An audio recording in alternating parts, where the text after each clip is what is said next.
За надад яг ийм 6 асуулт байгаа юм. Нэгдүгээр асуулт нь бол Нямбатар сайдаас асуух юм. Би энэ шудраг ус тогтоохын тулд ер нь тоймтой жаахан тийм гол түлхүүр нэг хийх гэж байгаа юм хэлээд өгөөч гэж хэлэх гэж байгаа. Ер нь бол одоо ингээд шудраг усын хонглыг нураа игээд ингэсэн чинь одоо өөдөөс тийм үгтэй болцсон байлээ шүү дээ. Та нар чинь одоо шудраг усын хонгол хоёрыг үүсгэсэн явж байна тэргээд.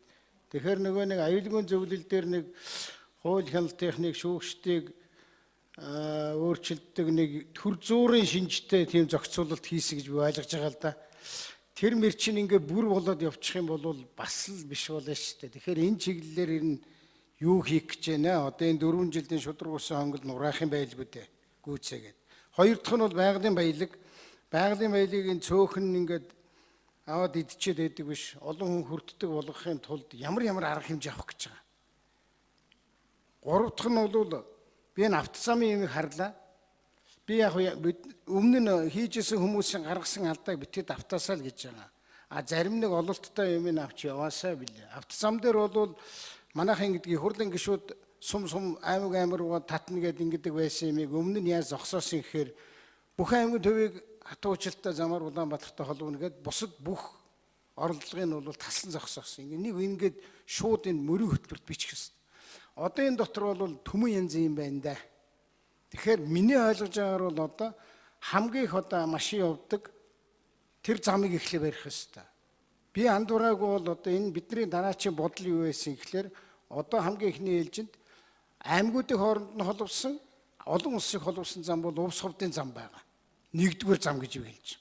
Хоёрдугаар зам нь бол энэ хөвсгөлийн зам тэр урагшаа Солонготоор явж байгаа зам хоёрыг хооронд нь холбох хэрэгтэй. Өдөр ярьсан чинь Бат Эрдэнэ гишүүн холбоод эхэлсэн юм шиг байна. Ингээд нэг гишүүний асуудлаар биш энэ дэр бодлого гаргаад өгөөд манай хурлын бүх гишүүд ойлгуулчихмаар байгаа. Энэ л юм хийн, илүү юм хийхгүй. Тэгэхгүй бол түрүүн тэр сайдыг эвгүй юм ярьсандаа одоо аймгийн төвийг сумтай холбон. За ингээд дампуурын шүү бид нар. За тэгэхээр энэ дээр бодлого хэлээд өгөөч. Дөрөвдөх нь бол орон сууцсан дээр 5 хүн жаахан болгоомжтой хандараа 8% хүүтэй зээл гэдгийг арай хийж эхэлсэн тэр чинь зогссон шүү дээ. Тэгсэн чинь одоо яаж яах вэ гэхээр хамгийн аюултай өгүүлбэрийг уншиж байна. За яг та нар одоо хичээвэл 4-өөс 6 болгож болох л байх. Тэгтээ хэцүү байх. Тэр 30% үржлэхэд төлбөр алга болгоно гэдэг бол ерөнхийдөө Америкийнхаа хойноос ороод дампуурын шүү. За би эртхэн хэлчихье. 5 дугаарт нь томоогийн вакциныг хүүхэд үрт хийн гэдэг нэг юм аюултай өгүүлбэр явж байна. Одоо энэ эрүүл мэндийн сайд хариулах байх. Би бол их өөр бодолтой байдаг. 6 дахь нь бол эрчим хүчний сайдаас сэргээгт хэрчим хүчийг баах юмар нэмэгдүүл нэг нэ энийг устгах хэрэгтэй. Зогсоох хэрэгтэй. Манайд ингээ гадны баахан хөрөнгө оруулалттай нэг нарны салхины баахан тэрний чинь тариф их өндөр учраас тэр тарифыг чи өнөөдөр Монголын айл өрх бүхэн аж ахуй нэг зөвхөн тэрний чинь төлж байгаа шүү дээ. Тэгээ нэмэ хэдэн нүүрсний уурхаа биш нүүрсний дулааны цэглэг станцууд чи хөндөрчээд байгаа. Ийм бодлогын өөрчлөлтийг би дахиад цаашаага бидний хийжсэн зарим алдаатай бодлогуудыг үргэлжлүүлэхгүй засчихаасаа байлаа гэдэг би бодлоор хэлж байгаа шүү. Энийг та бүхэн бас анхаараа судлаад одоо саяны хиний оюун эрдэнэ сайдын хэлж байгаа үнэхээр сайхан сонсогч. Хэрвээ тийм байдаг бол та нар хажиглахгүй бол би ажлын хэсэгчээ уруул орохоор юм шиг байна зүгээр. Дараа нь хам хэрэгт унгаагаад байхгүй бол.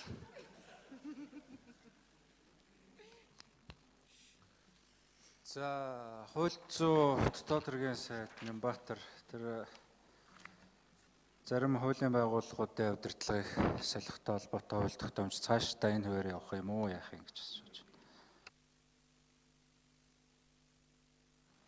За баярлалаа. Алтан үе гишүүний асуултанд хариулъя. Шудраг усыг тогтооход юунаас эхлэх вэ гэж асуулаа. Шудраг бусын хонгил дахиж яаж үүсэхгүй байх вэ гэдэг ийм хоёр асуулт асуулаа. Тэгэхээр Монгол Ардын намын 2020 оны сонгуульд дэвшүүлсэн мөрийн хөтөлбөрийн нэг салшгүй том хэсэг бол шудраг усыг тогтоох, шүүхийн хараат тус бие даасан байдлыг хангах гэдэг ийм зорилтыг дэвшүүлсэн.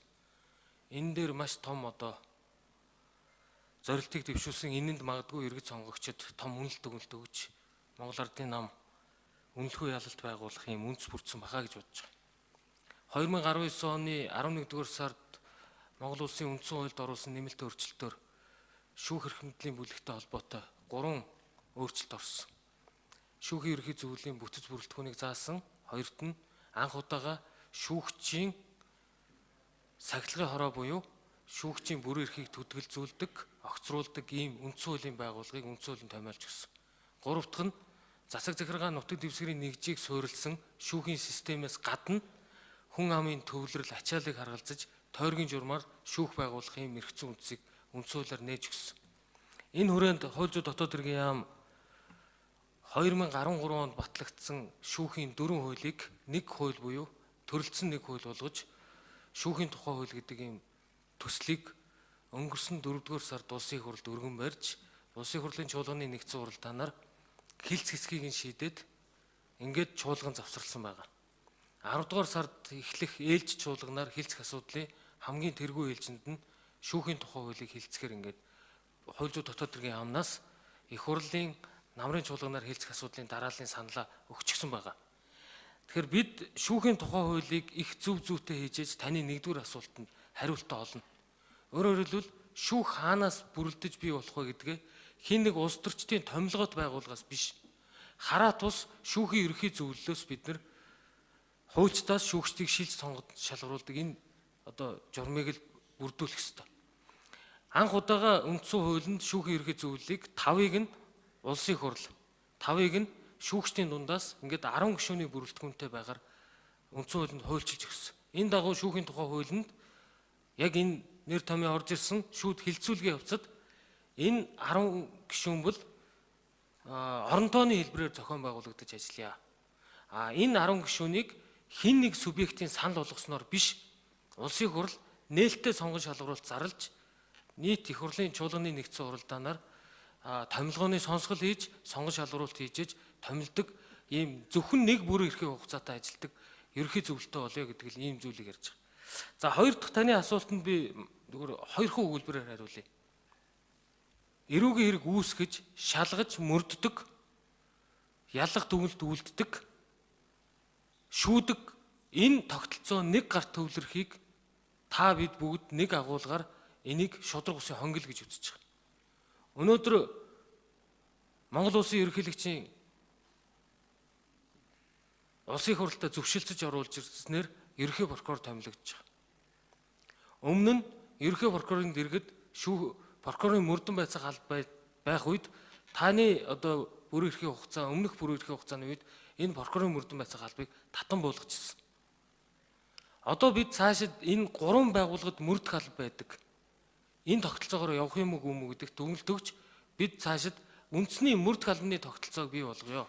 Харилцан бие биенийг хяндаг чек баланстай байх энэ тогтолцоо руу шилжээ гэдэг ийм бодлогыг хууль зүйн дотоод хэргийн яам эх 4 жил. За оюун эрдэнэ сайд нэмж хариулъя.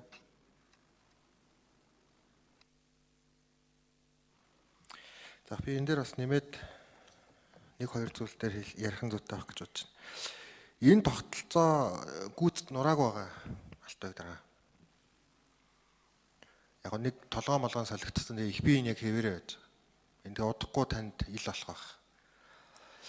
Яг энэ зүйлтэй холбоотой асуудалд одоо анх бид засгийн газрын хэвлэх газрын дараагаар ажиллаагүй байх үедээ энэ 49 хүмүүс тойрсон, тэгээд энэ элбэг дөржийг тойрсон гэдэргээд нэг юм яригддаг.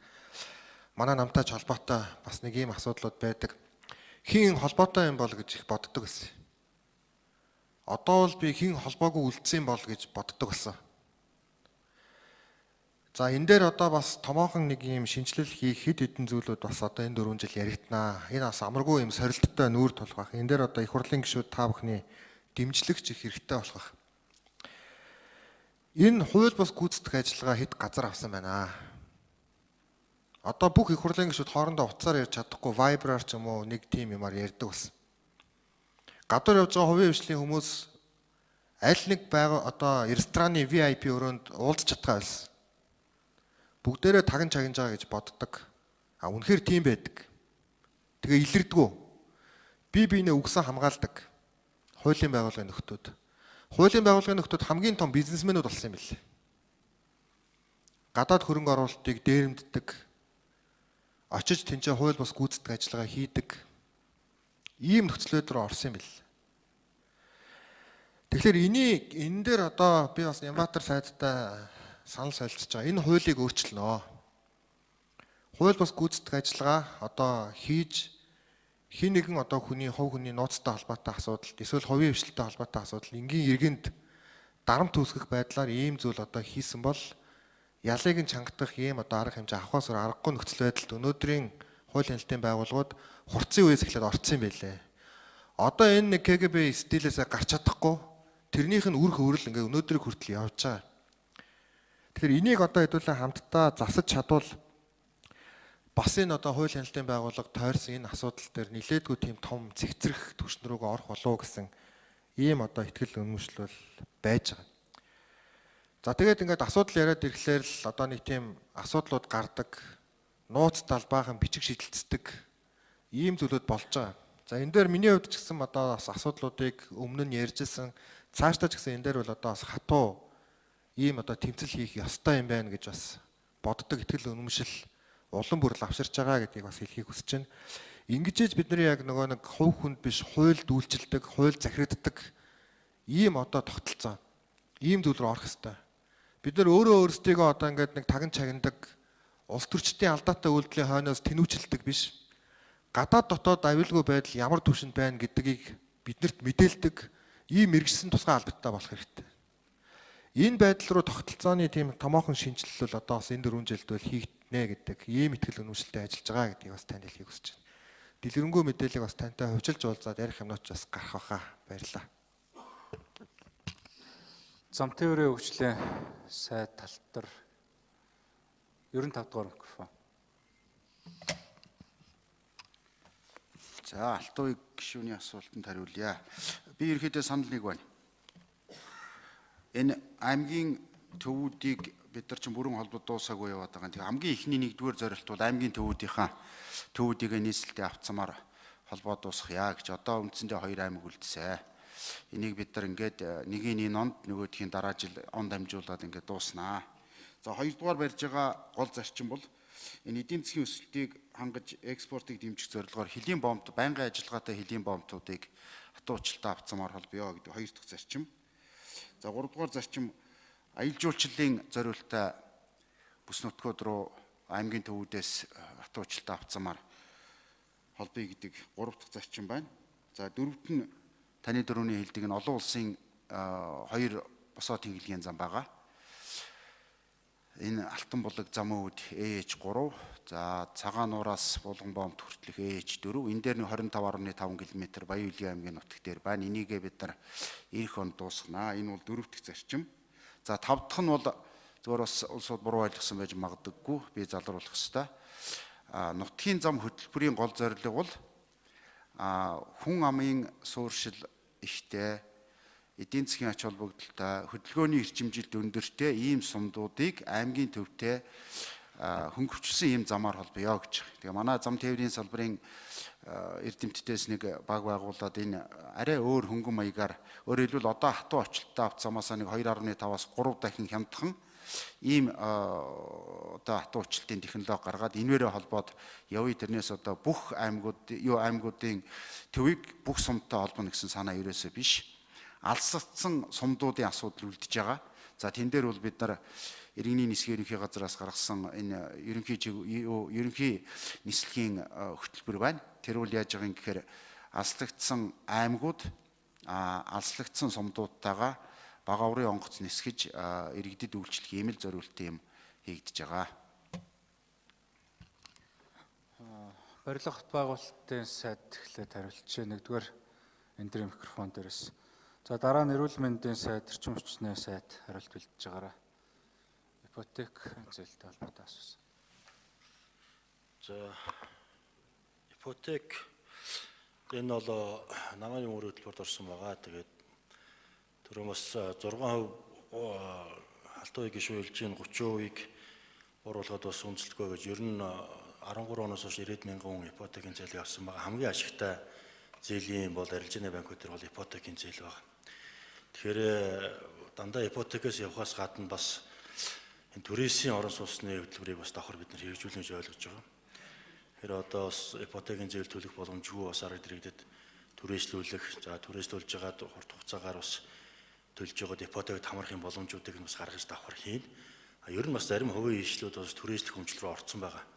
Дандаа ипотекээр биш. Өөрөөр хэлбэл одоо 40 м2 талбайгаа 60 сая төгрөгөөр үнэлээ 5 жилийн хугацаанд төлөх гэдэг бас хувийн хвшлүүд ингээд ороод явцсан байгаа. Тэгэхээр ипотекийг бас үргэлжлүүлнэ. Ипотектэй хамт бас энэ түрээслийн бусад хэлбэрүүдийг бол хэрэгжүүлнэ. Түрүүн бас инх хамгаалан гишүүн хэлжсэн энэ бүгд орон сууцнд бас орох асуудал бас биш ээ. Гэр оролт ч гэсэн амны орон сууцнд амьдрах боломжууд байгаа. Улаанбаатар хотод гэр оролт хэд төвлөрсөн учраас асуудал хүнд байгаа болохоос аймгийн төвүүдэд бас амны орон сууцуудыг бариад тэр амны орон сууцуудад нь бас амны орон сууцны ипотекийн зээл өгөх хөтөлбөрүүдийг бол ярьж болох юм байл. Яг л аймгийн төвүүд нь их цэгцтэй байгаа. Газар нь тодорхой, цэгцтэй, шугам шүлжээнд хийгдсэн учраас тэр амны орон сууцуудыг бас барьцаалаад амны орон сууцны ипотек олох хөтөлбөрүүдийг бол бас банкудтай бид нар ярих боломж байгаа юм байна. Улаанбаатар хотод болохоор гэр хороол хэд их төвлөрсөн байгаа тэр бас асуудлууд байгаа. Тэгэхээр энэ орон сууцлах хөтөлбөрүүдийг ипотекийн зээл түрээслээд энэ бусад хэлбэрүүдээр бид нар бас шийдвэд явна гэж ойлгож байна. Одоо дараа тодруулах минут үгүй. За эрүүл мэндийн сайд мөнх сайхан 94 дугаар микрофон дээр хариулъя.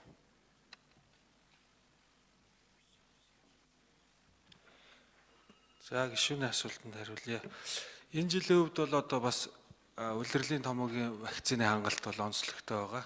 Яагаад гэвэл энэ коронавирусын халдвартай үед улирлын томоогийн дэгдэлт их хэмжээгээр явах юм бол одоо ялгаа онцлогоноос ахуулаад их хүндрэл асуудлууд их үүсдэг. Тэгэхээр ер нь олон улсад судалгаанууд байдаг л да. Хүн амын 30%-ийг бид бүхэн улирлын томоогийн вакцинд хамруулах юм бол дэгдэл 60-аас 70% буурдаг гэдэг тоо байгаа. Тэгэхээр бид бүхэн энэ жил бол энэ улирлын томоогийн дэгдэлтийг хэрхэн бага авах вэ гэдэг тал дээр ер нь нэлээд дөрвтэй арга хэмжээнүүдийг авахар төлөвлөө ажиллаж байгаагийн нэг нь энэ томоогийн вакцин байгаа.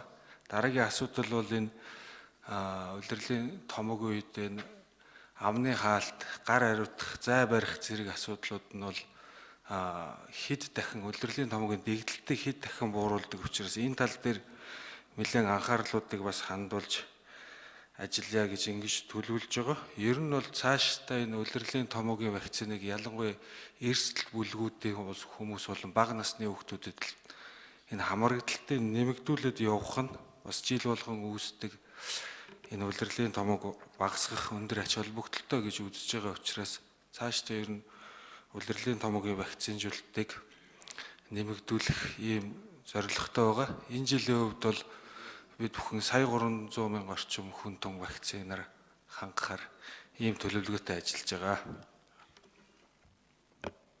За нэгдүгээр энтрийн микрофон дээрээс эрчим хүчний сайд 50 бэх. Алтууи гишүүний асуултанд хариулъя. Алтууи гишүүн эрчим хүчний салбарын тулгымцсан асуудлыг хөндлөө. За 2019 онд сэргийгдэх эрчим хүчний тухай хуулинд нэмэлт өөрчлөлт оруулсан. За хуучин хуулиар сэргийгдэх эрчим хүчний их үүсвэрийн нэгж бүтээгдэхүүний дээд доод үнийг валютаар хатуу заагаад өгсөн байсан. За тэр үн бол одоо өнөөдөр байгаа цахилгаан эрчим хүчний үйлдвэрлэгчийн болоод хэрэглэгчийн үнээс 2-3 дахин тийм үнэтэй үн байсан. За дээр нь одоо төгрөгийн ханшны сулралаар бас бидэнд ачаал болж ирдэг байсан. За ер нь бол нэг баг чадлын сэргийгдэх эрчим хүчний их үүсвэр ашиглалтанд орох болгонд хэрэглэгчийн үнийг нэг 10-аас 15% нэмэгдэх юм амаргүй одоо ачаал бидэнд ирдэг байсан. За шинэ хуулиар зөвхөн дээд үнийг зааж өгсөн. За доод үнийг бол сонгон шалгуурлалтаар за хөрөнгө оруулагчдаа тохиролцох ийм боломжтой болсон. Тийм учраас цаашдаа болвол сэргийгдэх эрчим хүчний их үүсвэрийг одоо хөрөнгө оруулагч нартай энэ төрлийн бизнес эрхлэгчтэй хамтраад ажиллах юм хууль эрх зүйн таатай орчсон бүрдсэн. За таны саяхан хэлдэг мөрийн хөтөлбөрт тусгацсан тэр их үүсвэрүүд бол баруун аймагуудад баригдах нарны 4, салхины 2, гүний дулаан ашиглах 2 ийм их үүсвэр байгаа. За энэ их үүсвэрүүд бол Азийн хөгжлийн банкны хөнгөлөлтөө зээл буцалтгүй тусламжаар төр өөрөө хийх ажил байгаа юм. За энэ сэргийгдэх хүчний их үүсвэрүүдийн нэгж бүтээгдэхүүний үн бол эцсийн бүтээгдэхүүний бол нэг 6 цент орчимд гарч байгаа. Тэгэхээр энэ бол өнөөдрийн төрийн өмчт үйлдвэрийн газруудаас гаргаж байгаа цахилгааны хэрэглэгчийн дундаж үнэтэй ойролцоогоо учраас бидэнд нэг их санхүүгийн ачаал болохгүйгээр явах боломжтой. Ер нь бол бодлогын хувьд эрчим хүчний салбар цаашдаа сэргийгдэх эрчим хүчний их үүсвэрийг дэмжинэ. эдхийн чиг хандлагч одоо энэ хүлэмжийн ялгууралтай холбоотойгоор тийм байна. За Алтан аяг гишүүн тодруулъя.